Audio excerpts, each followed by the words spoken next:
wall clock, facing a wall, and place your feet in a pigeon-toed position up against the wall.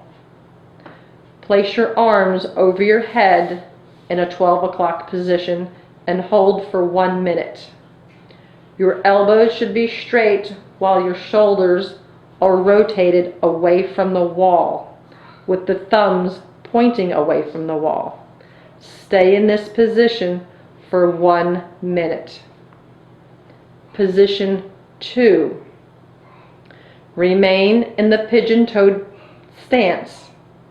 Place your arms in the 10 of 2 position, keeping your elbows straight while your shoulders are rotated away from the wall, with the thumbs pointing away from the wall. Hold this position for 1 minute.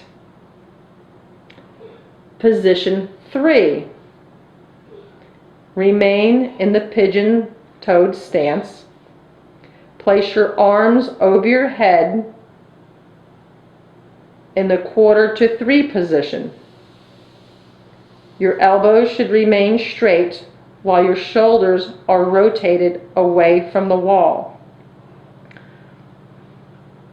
Hold this position for 1 minute, keeping the thumbs pointing away from the wall.